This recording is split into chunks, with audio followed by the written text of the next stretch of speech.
Back Look Cinema, the podcast. Have you ever jacked in? Have you ever wire tripped? No? A virgin brain. Well, we're going to start you off right. This isn't like TV, only better. This is life. He has a piece of somebody's life, pure and uncut, straight from the cerebral cortex. You're there. You're doing it, seeing it, hearing it, you're feeling it. It's about the stuff that you can't have, right? Like running into a liquor store with a 357 Magnum in your hand, feeling the adrenaline pumping through your veins. I can make it happen. I can get you anything you want. You just have to talk to me. Talk to me. I'm your priest. I'm your shrink. I'm your main connection to the switchboard of the soul. I'm the magic man, the Santa Claus of the subconscious. You say it. You even think it. You can have it. Are we beginning to see the possibilities here? You know you want it. Yo, hi, my name is Zoe. It's spelled Z-O or Z-O for those of you outside of the U.S. Welcome back, friends. It's the 179th episode of Back Look Cinema, the podcast, where we take a look back at the movies of yesteryear, especially the movies of the latter half of the last millennium. If you like what you're about to hear, then please tell your family, tell your friends, but stay away from that guy over there on the bench. He looks like he's tripping, but it ain't off of no shrooms or LSD. Looks like he's wire tripping, baby. Otherwise, spread the word about Backlook Cinema. So, as you may have guessed, I was finally able to watch Strange Days. I had to watch it by means that some might consider unnatural.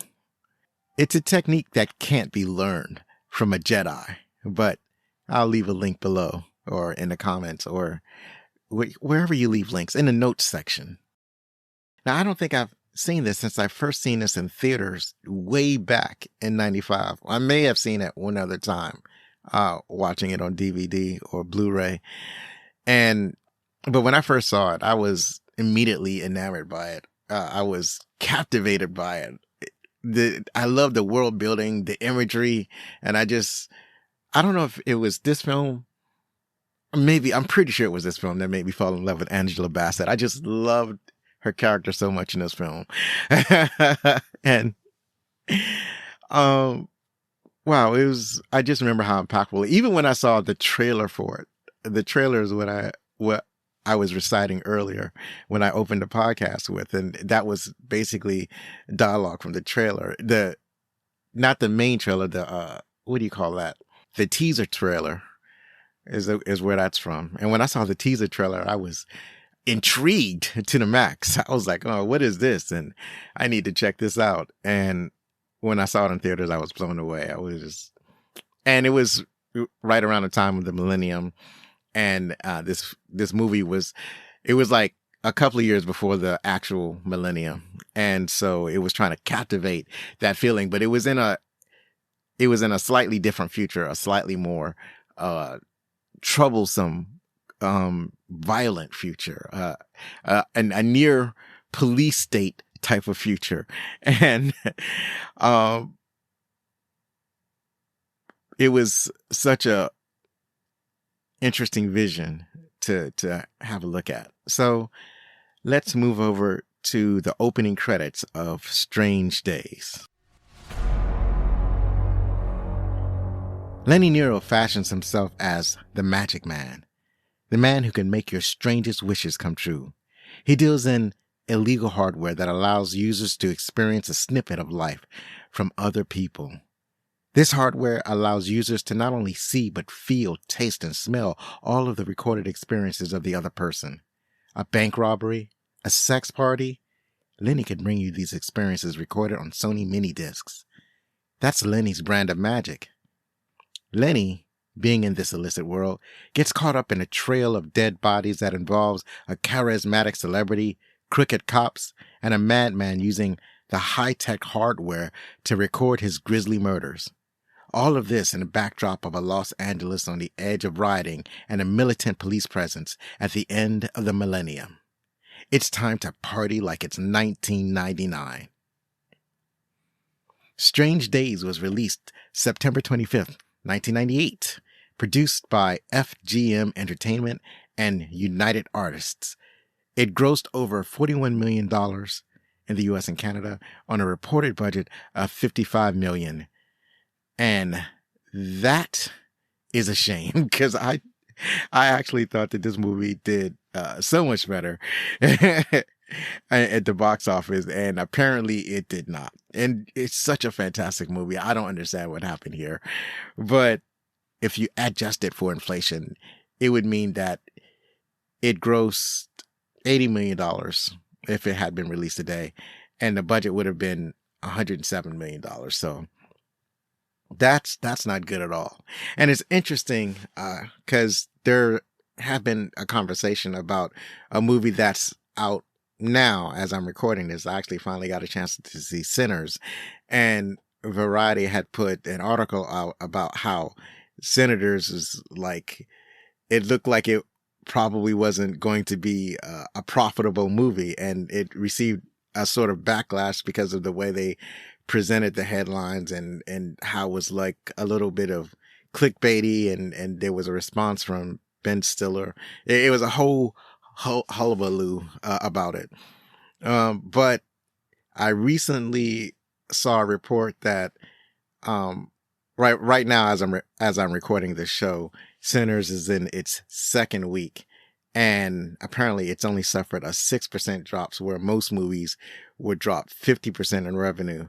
So that's good news for Sinners. But my point of this is that there are a lot of movies that are great movies, but they just don't make the money that they need to be considered a success, or to be considered viable, or worthy. Because like what happens is that when you have original movies and they come out into the theaters and people don't go and watch these movies, and it has a chilling effect. And so the studio system, they'll fall back on movies and stories that they know work. So they'll fall back on like remakes or reboots or sequels. They fall back on that stuff because they know that's what audiences are going to go and see. Like there's no doubt that the audience is going to show up for Thunderbolts when it comes out. It's part of a huge franchise. So people are going to go see that. Or there's a Fantastic Four movie. There's a Superman movie. All of these are coming out around the same time. These are giant franchises that theaters don't mind putting their money behind because it always, there's a huge audience interest in it. It's property and this IP that the audience is familiar with. But then you got something brand new like Sinners that comes out, which is a very unique and original story. And if people don't go out to see movies like this, or there are a few other movies that came out that didn't get a whole lot of attention. And there's a few movies that I've seen the trailer for. Like, I was impressed by this trailer called F1. It's about Formula One racing. It stars Brad Pitt and Javier something or other. The guy that was in that movie. The I can't remember. That's why I'm not using notes. That's why I like to use notes. He was in Doom, and I know his name is Javier, and he's a Frenchman, and so he's in the movie. And they have a new, like, they're introducing a new actor, or at least it's new to me, and it looks really good. And there's another movie called Him, and that also looks really good. It looks too good. It looks too horrific. There's too much blood in the trailer. I'm not attracted to all of that blood.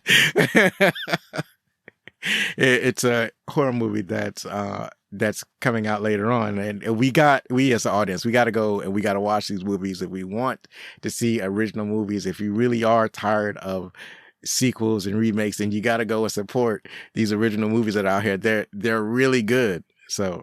All right. Let me get back to the show.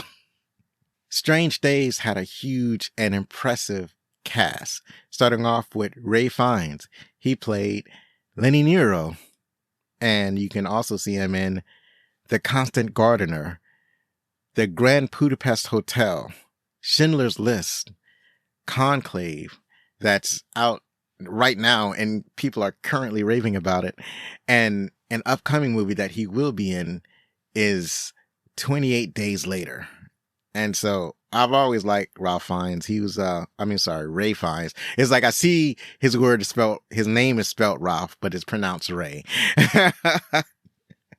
So, Ray Fiennes is, I've always liked him. I think Strange Days was the first time I seen him. And I was, really impressed by his work in that movie. And so I always like seeing him in movie, even when the movie is not particularly good. He was in, the remake for Clash of the Titans. And even though that wasn't a fantastic movie, I thought he was great in it, even though he wasn't in it all that much. So was that him or am I confusing him with somebody else? I'm pretty sure it was him. But anyway, moving right along. We have, as I mentioned before, I fell in love with Angela Bassett. She plays Lornette Mason. And you may have seen her incredible work in Black Panther, Contact, Waiting to Exhale, which I covered in episode 97. What's Love Got to Do with It? I still need to get around to seeing that movie. And Malcolm X, she was fantastic in that. And I covered that in episode 144. So go check that out. Juliette Lewis plays Faith Justin. You may have seen her in Cape Fear. That movie is the most horrified I've ever been. Well, maybe not the most horrified, but it's really up there. It horrified me so much that I hadn't watched it since the first time I watched it in theaters. Like sometimes I watch a movie and I don't get to watch it again just because I don't get around to it. But Cape Fear, this particular movie, and this was the newer version. I keep forgetting that Cape Fear is actually a remake, but this is the one that starred Robert De Niro, and it so horrified me that I couldn't watch it again. I know I need to put this on a list. I need to put this in the show. I need to do a show on Cape Fear, and I'm working my nerves up to it. You may also seen her in Natural Born Killers, From Dusk Till Dawn, which I covered in episode 52. This is a movie called Ma and Starsky and Hutch that came out in 2004. Tom Sizemore plays Max Pelter. And I just talked about him in Saving Private Ryan, covered in episode 171. He was also in a movie called The Relic and Red Planet. Well, always great to see Tom Sizemore in the role. And then a guy that I'm talking about a lot lately, Michael Wincott. And he plays Philo Gant. And I talked about him recently in Metro, but not on this podcast. It was a different podcast called Not a Bomb Podcast. If you're listening to this as this is being released, then that episode where I talk with the Not a Bomb crew, that episode is only a couple of weeks old, and you should go check that out. You can find out if that movie Metro is a bomb or not, or I should say whether or not it deserved to be a bomb. He was also in Robin Hood, Prince of Thieves, and The Three Musketeers. Vincent D'Onofrio plays Officer Burton Steckler. You may have seen him in Men in Black, or The Cell, or Full Metal Jacket. I did see him in Full Metal Jacket, but right now I am enjoying him in the Daredevil shows, particularly Daredevil Born Again. That series wrapped up a couple of weeks ago, and it was so impactful that I'm still thinking about it. Glenn Plummer plays Jericho 1. You may have seen him in Gifted, South Central, or Imperial Dreams. Bridget Bacco plays Iris. You may have seen her in A Man in Uniform or Wrong Number. Richard Edson plays Tick. He's been in Do the Right Thing and Ferris Bueller's Day Off. And William Fincher plays Officer Dwayne Eagleman, and he's been in Crash and Armageddon, and he's that dude that has that face. It's like when you see his face, you're like, oh yeah, I know him. I've seen him before. This movie was directed by Kathryn Bigelow. And you may have seen some of her other movies like The Hurt Locker. Admittedly, I have not seen all of her films, but of the films that I've seen that she made, I think The Hurt Locker is the most impactful. And she's also done Zero Dark 30. I really wanted to see that. I haven't seen it yet. Detroit, Near Dark, K-19, The Widowmaker. And the thing that most people know her for is Point Break. This movie was written by James Cameron and Jay Cox. What's interesting about the writing credits is that both of these talented individuals have a fairly decent catalog of movies that they have written.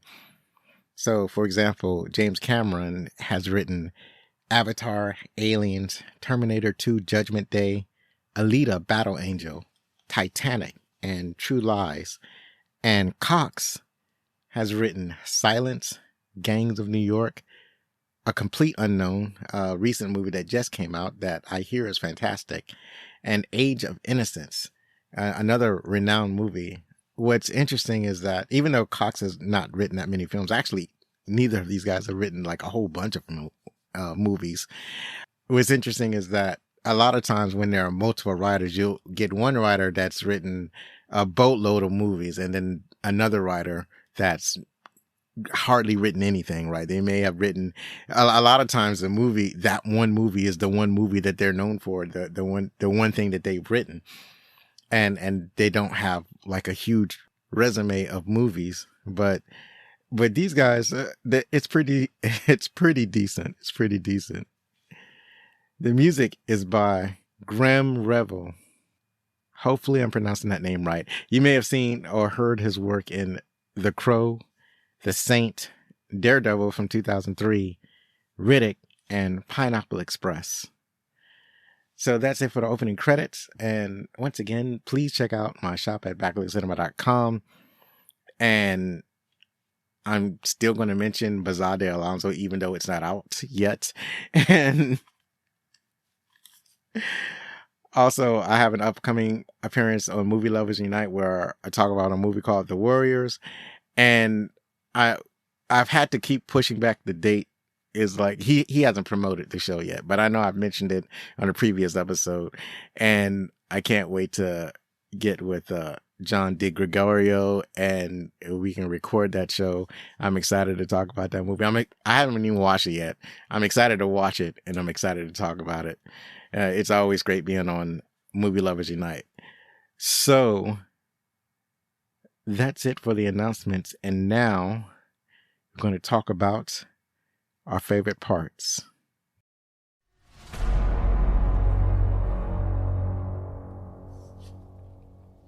So, as usual, I like to try to go over the themes of the movie. So this is one of those movies that I was struggling with. Say, the reason I go through this exercise of trying to identify themes with stories is I want to learn how to think about stories and, story structure. And one of the things that people do is that they try to, when they write stories with intention, they have themes, regarding those stories. They're writing around an emotion or an event or, things that, he wants the audience to think about, or I should say, because it could be a woman or a gender non-conforming person writing the story. But the point is they want their audience to experience the story in a certain kind of way, in a certain context, considering certain values, and they write these things into the story. And with this story is a little bit of a struggle. And one of the strongest themes is like kind of like moving on from your ex. I think there's something more profound, but so I can only give you the gist, and the gist is like moving on, like when your ex breaks up with you, it's time to move on, particularly if you're a man, because if you're a man and you break up with your ex and then you keep trying to show up in her life and pestering her, you can kind of come off stalkery. I mean, I'm pretty sure anybody could be a stalker, but it tends to be worse when it's a man stalking his ex. And so Lenny won't let it go. It's like his ex had broke up with him and moved on with her life and moved on to a new boyfriend and all these things. And it's like he's busy, like he's recorded a bunch of snippets of his own life. Like, so he recorded moments that he had with her. And so since he can't be with her in real life, he'll re-experience her like through these recorded videos that he made. And it's almost like where somebody's like watching like an old wedding video, like they got divorced, and so they're wallowing in their sorrows watching old wedding videos or old birthday videos or something like that. And because of the hardware that they're wearing, because of the technology that they have, he's not just watching it, he's re-experiencing these things over and over again. He's like feeling everything that he had felt when they were together, and he can't move on. It's like he's still trying to show up in her life. So, and then it gets to the point where it's like there's danger about, but because they are broken up, it's like she doesn't believe him when he tries to warn her that her life is in danger. And then there's kind of a twist where at the end of the movie where there was a reason why she didn't, but it's not like she didn't believe him. It's like she knew what was going on the whole time. She was aware of what the situation was that he was trying to warn her about.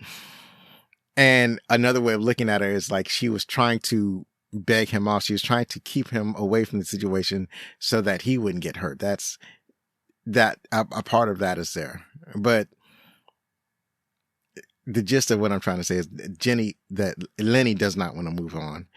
And the other thing about this is that this movie, as I mentioned earlier, it takes place in the backdrop of this police state that Los Angeles, and there's police everywhere. There's helicopters flying over. They're dressed in this armored profile. It's like riot police, but they're all over the place patrolling the streets and walking around in groups of 20, basically trying to keep the peace, kind of like just arresting people on sight. And then people are kind of like wilding out. It's almost a police state in Los Angeles. So,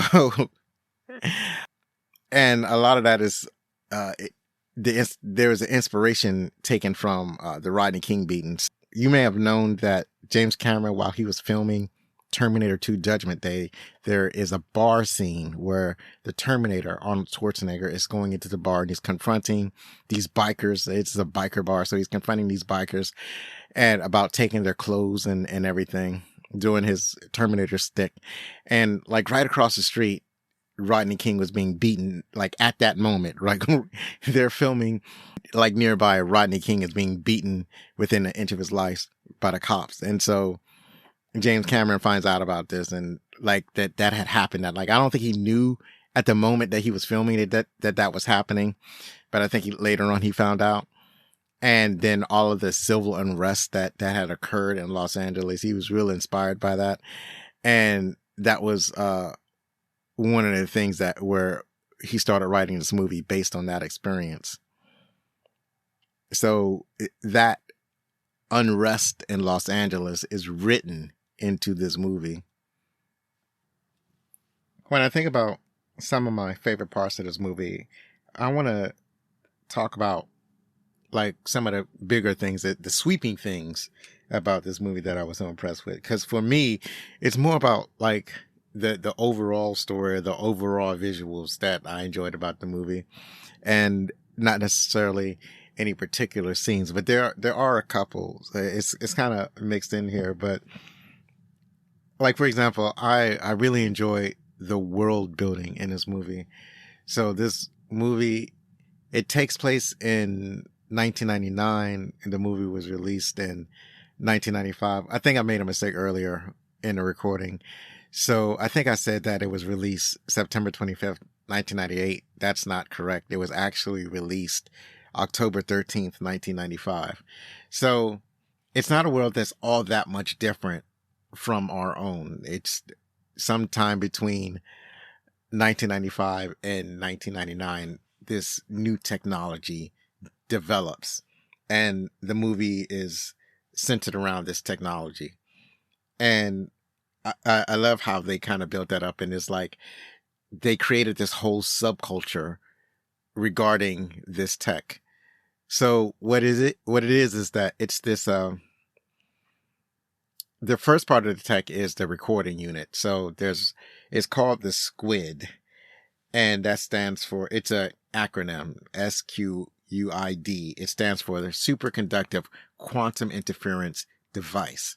So it looks like a piece of mesh that you wear on the top of your head. It's a circular piece of mesh. It's small enough that you can hide it under a wig, and that's how most people wear it.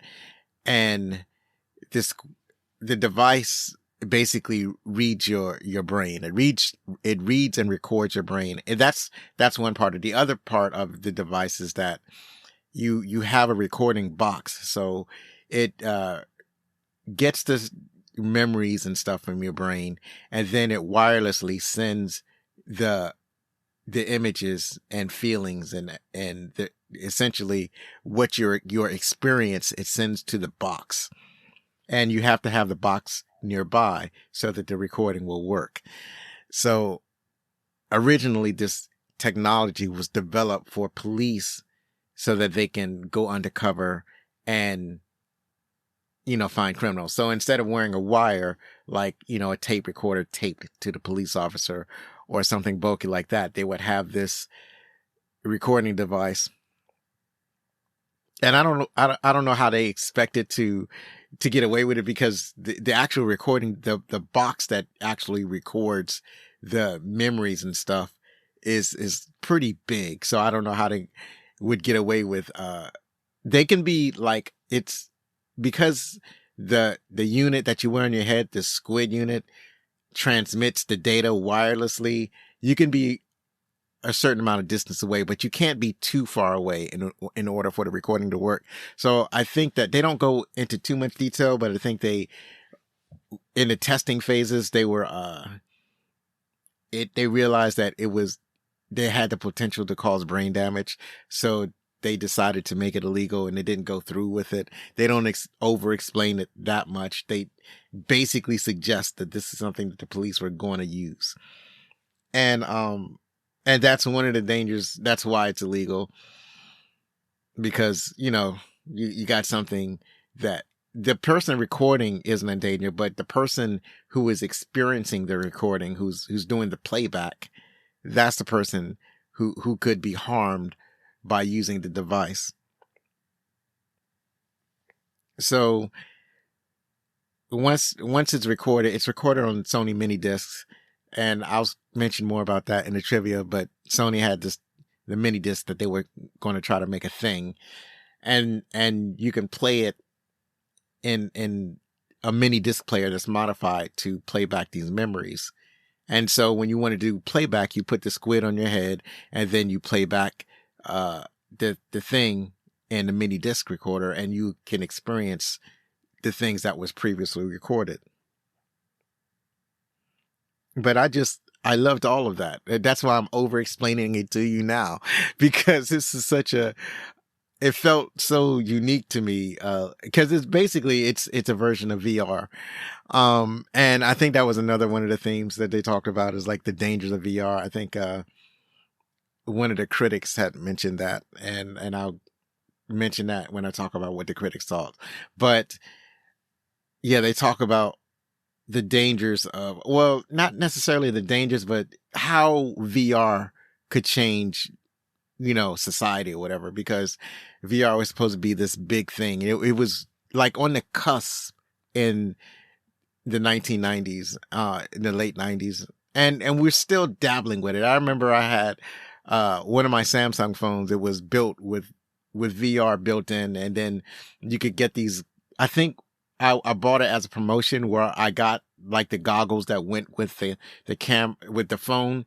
And basically you fit the camera into these goggles, and the phone itself would be your VR experience, and you can see things, and it worked pretty good.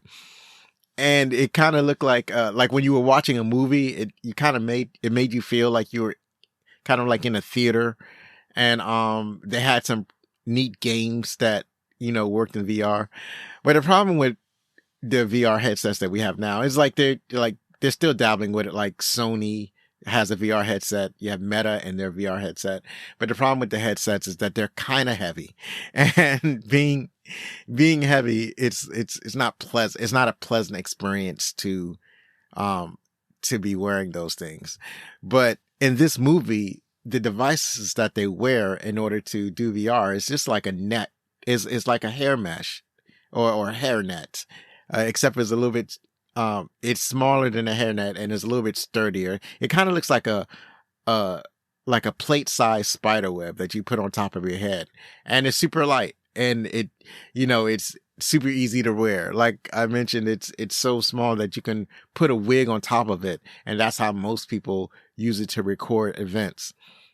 And so, if they ever develop VR that was very lightweight, then that will be the actual game changer. Because right now, what we're using, or what they've been attempting, is just too heavy.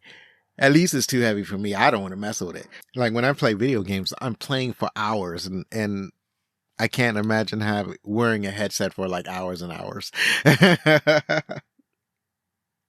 So I like that aspect of it. And also the backdrop of the police presence, the how militaristic they are, because they're acting more like a military occupying force and less like peace officers.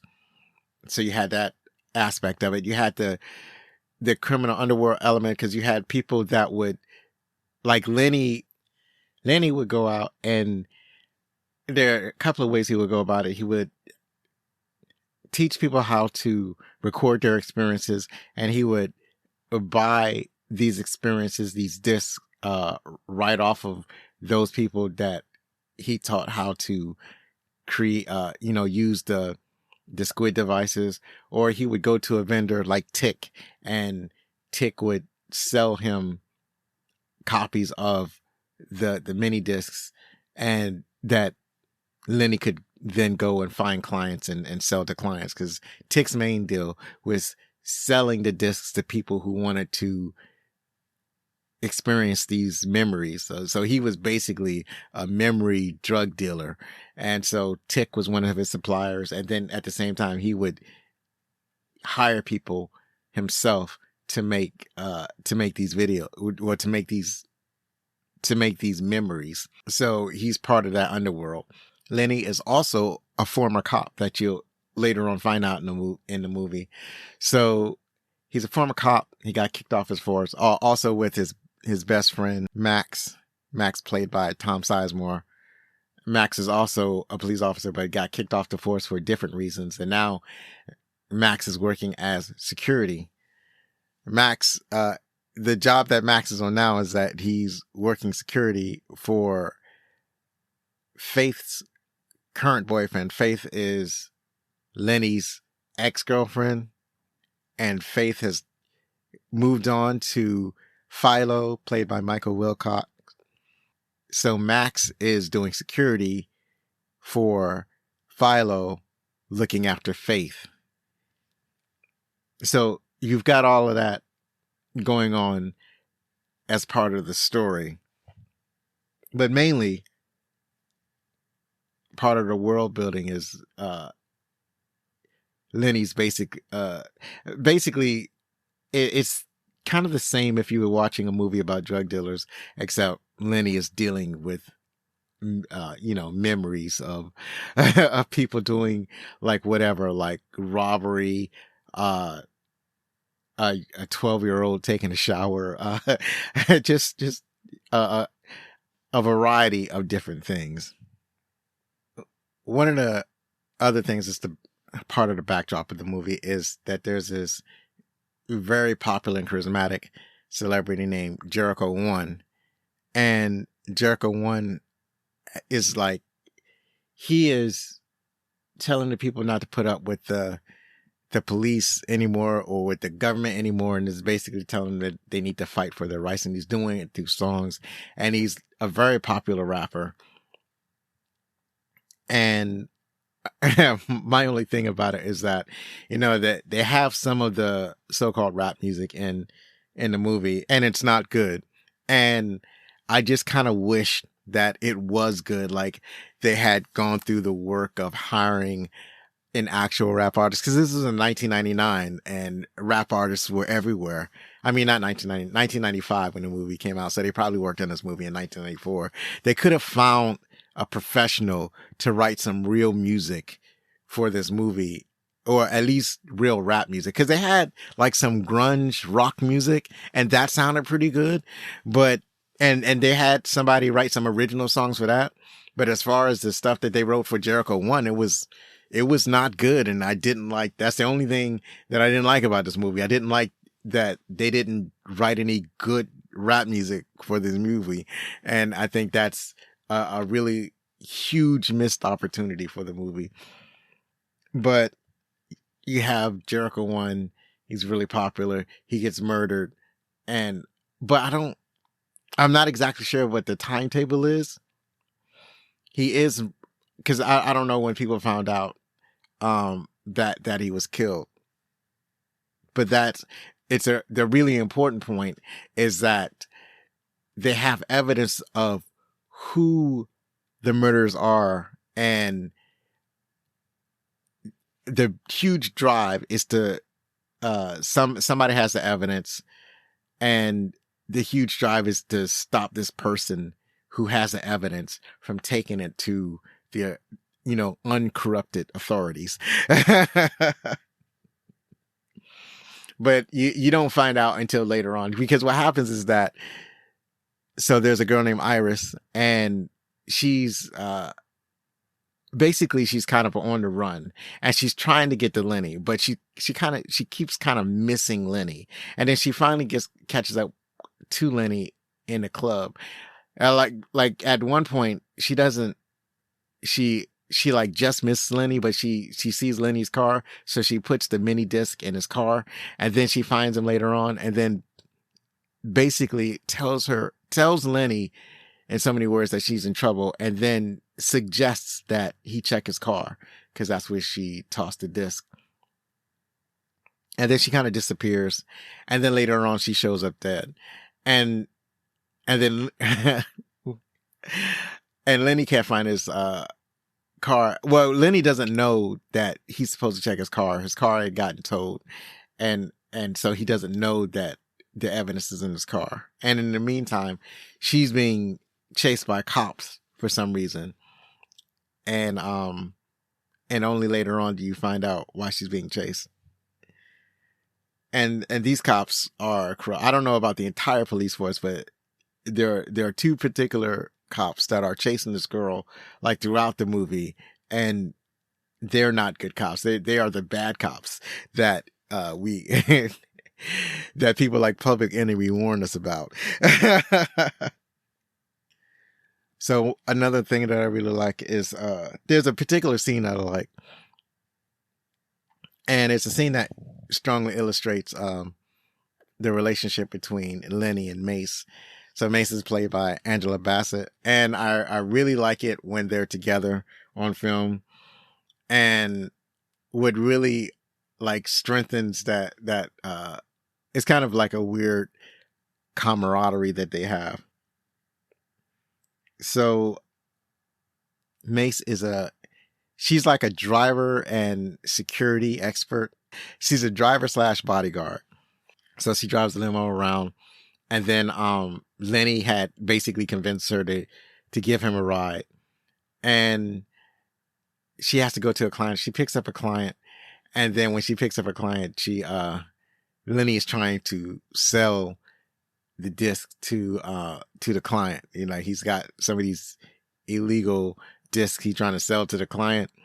And then Mace gets upset. She's like, Don't you be doing that wirehead shit in my car. And then later on, it's like after what you call it, after the client leaves and he gets back in the car, he's trying to sneak and do some of that wirehead shit in her car, like while she's driving. He's in the back seat trying to do it. But this is more of he finally got the disc that Iris has been trying to give him. At this point, she's already been murdered. So, and he's been getting these mysterious discs by someone, and one of the discs actually shows Iris getting murdered, and in a gruesome way, where she was sexually assaulted, raped, and then murdered. And he's experiencing this through the recording device from the killer's point of view. And it's traumatic because he hooked up the recording devices in a weird way where the victim was experiencing her own rape. So he's getting like double feedback as he's going through this recording, as he's, what do they call it? As he's doing the playback. That's what it's called. As he's doing the playback at the recording, he's getting a double experience. That's traumatic. When he's finished the recording, he's like traumatized. And so like he doesn't know who's sending him these discs, only that this person is a murderer. And so he's doing a playback in Mace's car, even though Mace, like, this is after Mace told him like not to do it.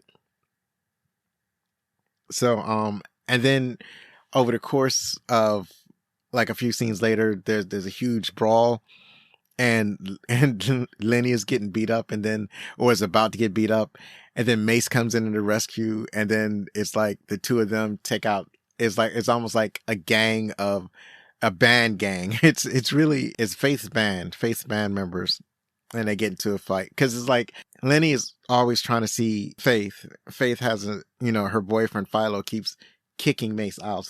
Philo is like a record producer, and because Faith is a singer, he's like, I don't know, it's kind of weird. You would think that he's producing her, but he's not producing her. He just has her as a girlfriend, and apparently he's promising her that he's gonna get, he's gonna make her album, he's gonna promote her or whatever, but for whatever reason he's not doing it right away. But in the backdrop of all of this is Lenny keeps trying to see her, and then Philo is like preventing that and kicking him out all the time. So there's this one time where he kicks him out, and Faith's band, starts to brawl with him, and he's rescued by Mace, and so that was a pretty good fight scene. So it's like I label what I was thinking about as I was watching this scene was Black Girl to the Rescue. That's what I was thinking. And then later on, it's like they're trying to get away from these crooked cops. Like, so now the cops know that Lenny has the discs that show what they did. So we find out that the reason why the cops are chasing Iris is because Iris was wearing one of the squids, and she was with Jericho. And so it gets super complicated. So Philo is, like I said, is a record producer, and Jericho 1 is a rapper.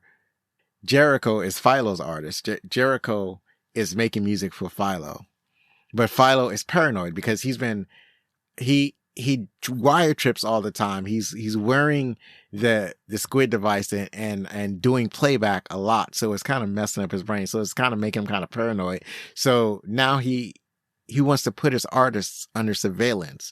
So what he does, or what he likes to do, is he hires people, he hires girls, and sends them undercover with squid devices to spy on his artists. So there's one time where he gets Iris to pretend to be interested in Jericho 1. Maybe she is interested in real life, but she's not there to hook up with him. She's there to record him, and I guess making sure that Jericho doesn't go to another producer or another studio or whatever.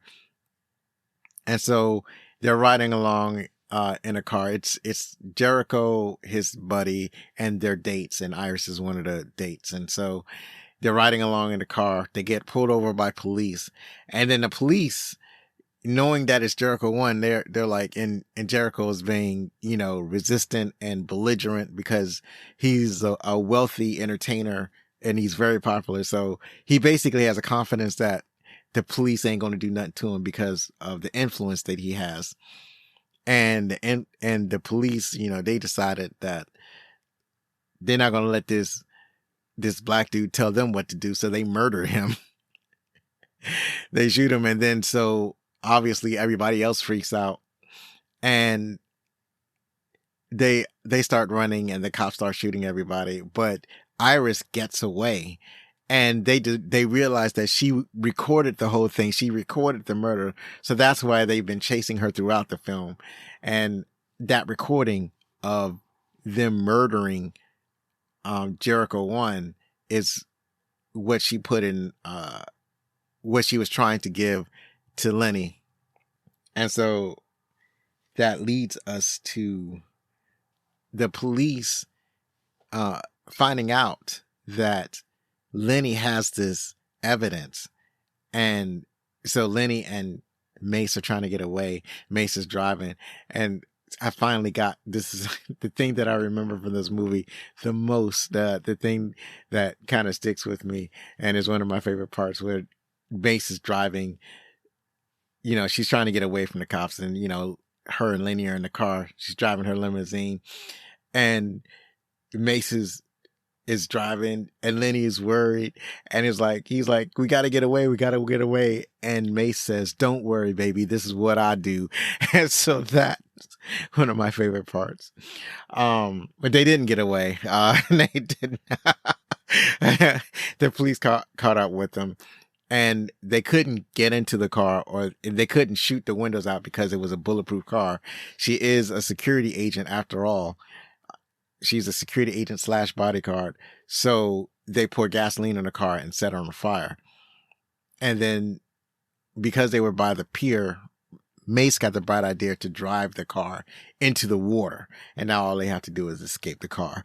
While so they got away from they saved themselves from the fire, but now they're in the water. So I just wanted to express how much I like that particular block of things that happen in the movie. So there's one line that I really liked. It's my favorite line in the movie, besides what Angela Bassett said. So there's a point where Lenny gives the mini disc, the evidence, to Mace, and he tells Mace because before, Lenny was going to sell it to the highest bidder, but Mace is like, you can't do this. What Jericho 1 means to the people of this city, and if you just show it, people are just going to go, they're going to riot. They're going to burn the city down. You just can't show it to anybody. We have to get it to the proper authorities. So at first it looked like Lenny was going to keep the tape and try to sell it, but then he gives it to Mace, and he points out his former boss. It was a police commissioner, and he says, "You see that guy right there? If there's one good cop in the city, it's that guy." So, because they were at some kind of New Year's Eve party, it was like a black tie event that Lenny and Mace had snuck into, and so he's telling her to give it to him. Now remember, this stuff is illegal, so she has to turn over this illegal evidence to one of the highest ranking officers in the LAPD. And he tells her his ass is so tight that when he farts, only dogs can hear it. And so I really like that as another one of my that's one of my favorite lines of dialogue in this movie. It's that was nice. That was inspired writing. Um, I enjoyed the twist in this movie. So, as I said, that Lenny has his best friend Max. Max is throughout the movie almost like a mentor figure for Lenny, giving him advice, being his backup, helping him out when he needs to, looking after his girlfriend, doing all of these things. But as it turns out, Max is not looking after his girlfriend. Max has become the boyfriend. Like, even though she's supposed to be with Philo, she's not really with Philo. She's with Max. It's like, Max had basically had been having an affair with Faith the entire time. And it was Max who's going around murdering people. And the reason that he was murdering people is because he was trying to cover for Philo, but he ends up killing Philo too. So now he's just kind of a killer. And I think that he's killing A, for the thrill of it, and B, because he's trying to keep anything from pointing back to him. And then the last person he wants to kill is Lenny. He's going to kill Lenny and then basically point all the evidence of all the murders on Lenny so that he can get away scot-free with Faith. And at first, Faith looks like she's going to go along with it. But then just when Max is about to kill Lenny, she fights off Lenny. She fights off Max because she never stopped loving Lenny after all. Because there are points in the movie where she's telling Lenny to get away from her, go away, get away. I don't love you anymore. I'm with this guy now, or whatever. She's like saying that through the movie. But at the end of the movie, she actually reveals that those feelings weren't real. She basically was trying to get Lenny away to protect him because she kind of knew about the murders and everything. I'm not sure how much she knew about like what Max was doing. She knew about Iris and what was up at her and why she was in trouble. And she was kind of keeping Lenny away from all of that. But in the end, she didn't want to see Lenny dead. I'm like, I don't know. Maybe she's not fully in love with Lenny, but she doesn't want to see Lenny dead, or get killed. So she fights off Max and then there's a struggle and they're fighting at the top of this tower. And eventually Lenny and Faith are able to overpower Max and send him falling to his doom. He falls like 20 floors from the balcony where they're at.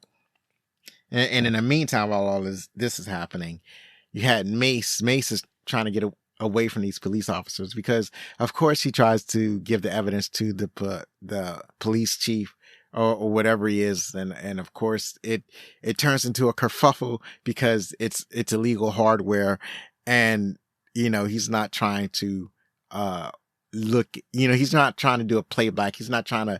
Basically, she's trying to give him some drugs. It's like, here, take these drugs. This is important evidence, but you got to snort it.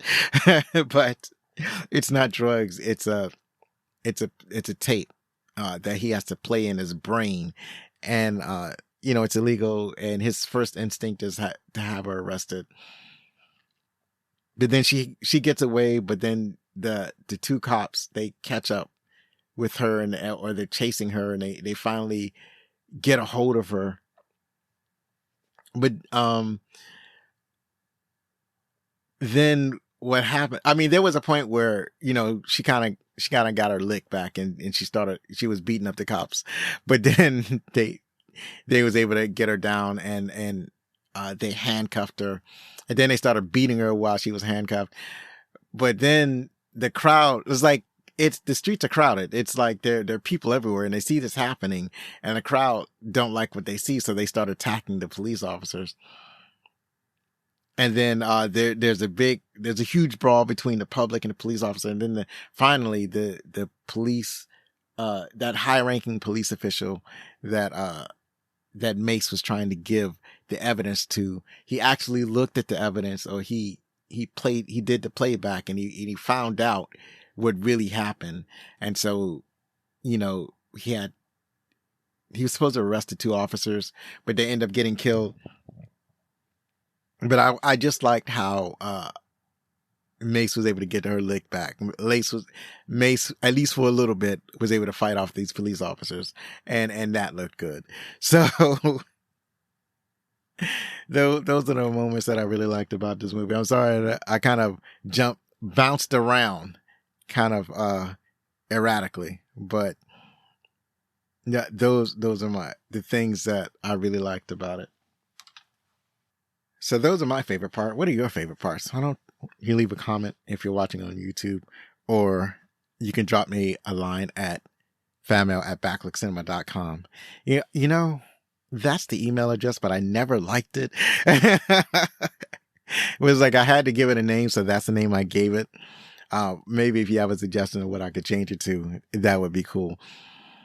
Anyways, now let's do the trivia top 10.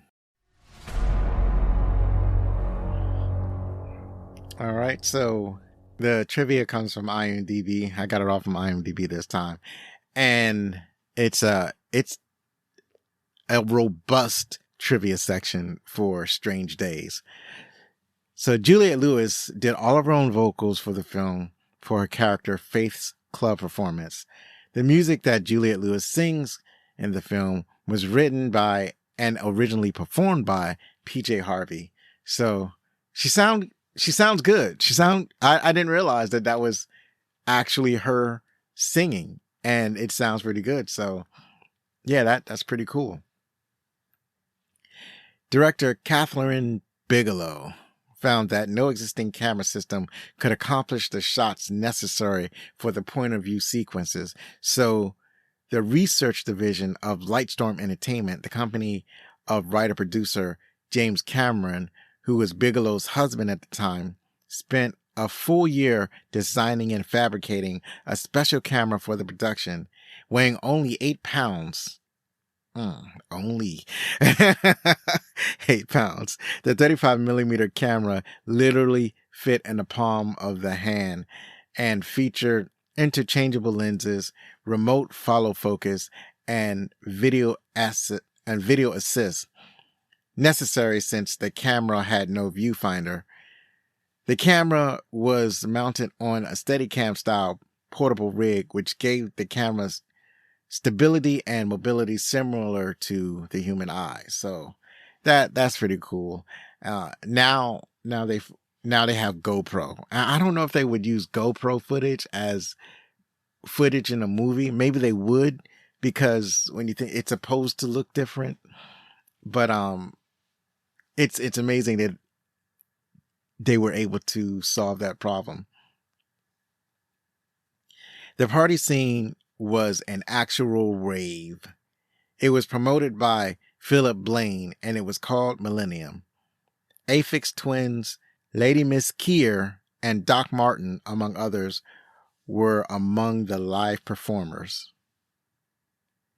Arnold Schwarzenegger, Denzel Washington, Michael Keaton, Tom Cruise, Jeff Bridges, Mel Gibson, Bruce Willis, Andy Garcia, Nicolas Cage, Patrick Swayze, John Travolta, Sean Penn, Bill Paxton, Dennis Quaid, and Kurt Russell were considered for the part of Lenny Nero. So they really went through all the big names in Hollywood to see who they were going to get to play this role. And Andy Garcia actually had the role. He was going to play this character, and then something happened and he didn't. And then we got Ralph Fiennes, and I'm not exactly sure how famous Ralph Fiennes was. And I know this is like one of the first movies I seen him in, so it's not like he was a star. So I don't think that they went. So basically, they didn't go with any of the huge stars that they really wanted to go after. They went with somebody who was relatively unknown. The opening sequence of the film was shot at 4 separate locations as one contiguous location could not be found. The cuts between the shots were disguised by rapidly panning the camera around. Due to the pace of the scene, the soundmen could not effectively record any of the actual sound on the set.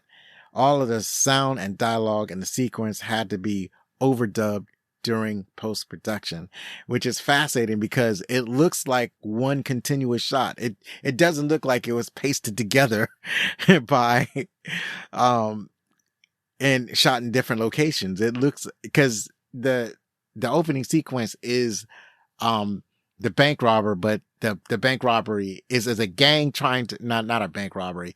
It's a gang trying to rob like a convenience store. And so, and the entire scene is from the point of view is one gang member, because he's wearing the squid device. He's going to record this. So he's recording the robbery and he's going to sell the recording. So it's almost like, in a first person shooter video game or a GoPro point of view. So they do this whole scene and it looks like one continuous shot, but it's not. It's pasted together and it's not one location. It's different locations. So that is incredible. That's fascinating. James Cameron did extensive editing work, especially on the final action sequences, but he could not be credited because he was not in the editors union. He joined before making Titanic from 1997 and is credited as an editor on that film. Cinematographer Matthew F. Leonetti estimates that 50 to 60% of the film was shot with a Steadicam or some sort of moving camera. James Cameron first conceived of the story of 1986, but shelved it due to his commitment to other projects. He revived the idea at the behest of his ex-wife, Kathryn Bigelow, after he also helped her rewrite Point Break. Cameron handed in what he called a scriptment, a cross between a script and a story treatment, but had to leave due to other commitments. The screenplay was finished by Jay Cox, who's mainly responsible for the dialogue. So yeah, that was smooth. You had Cameron working on the script and then did a relay race with the script with Jay Cox. Jay Cox finished the script and it basically turned it to a banger of a movie. The movie's title comes from the album Strange Days by The Doors, and a cover version of the album's title track is played in the movie by the band Prong, featuring Doors keyboardist Ray Manzarek. The cartridges used for the clips are Sony mini discs. The Squid decks are retrofitted Sony mini disc players, a new technology introduced to the public in 1994. The discs were engineered to be recordable and re-recordable, but sales of the technology, which came with a high list price, were poor and the line was abandoned by the company. I remember the advertisements for mini disc players. I remember that was a big thing that they were trying to make happen, and it didn't happen. Lastly, when the character Mace, Angela Bassett, is delivering a speech to Lenny, Ray Fiennes, about how memories are designed to fade, Lenny is crumpling in front of a poster of elephants, a well-known symbol of memory. Director Kathryn Bigelow was asked at a special screening if this was intentional, to which she replied, "No, I'm going to have to ask my art director about it." So what's interesting is that I don't remember I don't remember the elephant poster. I don't remember. And that I wish I had caught that. That I like it when I can realize things, but sometimes things go over my head and I miss it. But yeah, I didn't realize that he was in front of an elephant poster. That's it for the trivia, and now let's see what the critics thought. The critics gave Strange Days 69%. The audience score was 73% on Rotten Tomatoes, and on IMDb reviews, it's at 7.2 out of 10. Alan French from Sunshine State Cineplex wrote, This flick is one of Bigelow's very best efforts. Hopefully, the world can finally acknowledge it as the subversive, brilliant work of a master. And I must agree. Harlem Jacobson from TV Guide wrote, Strange Days hurtles down the track for 2 hours, frantically trying to warn us en route to the big switchback, only to pull up in a hiss of smoke and hot air. I don't know if I would agree with that. It is a frantic pace, but I don't know. I think when they talking about the switchback, he's talking about the reveal, the twist in the story. But I didn't have any problem with it. I thought it was pretty cool. Roger Ebert from the Chicago Sun-Times wrote, It's fascinating the way Bigelow was able to suggest so much of VR's impact and dangers within a movie, a form of VR that's centuries old. And yeah, it is a great look at what VR could be. We're definitely not there yet. And right now it's still kind of like in a novelty phase. Finally, Kenneth Turn from the Los Angeles Times wrote, Though the creators of Strange Days may well be interested in its dramatic and thematic elements, they do not have the same touch for these moments as they do for camera pyrotechnics. I can't say I would agree with that. You can't please everybody, I guess. Finally, Strange Days is, as of this recording, not available anywhere. But there was a link that I was able to follow and find this movie, and I will leave the link in the show notes. Now I'm going to continue with the suspense action thriller streak that I've been going on in the past couple of weeks. So the next episode, I'm excited to talk about Behind Enemy Lines with Gene Hackman and Owen Wilson. You can follow us on Blue Sky, Threads, TikTok, Instagram, and sometimes Twitter. Please contact us with any questions, comments, or suggestions at fanmail@backlickcinema.com. Please rate and review on your favorite podcast app. And if you're listening on YouTube, please like or subscribe and leave a comment below. I'd love to hear from you. One last time, if you like the show, then please help us grow by spreading the word about Backlick Cinema, the podcast. Believe me, it matters. I've been Zoe Richardson. Be safe, share a movie from yesteryear with your family, hug your loved ones, and if you're going to be anything, be outstanding.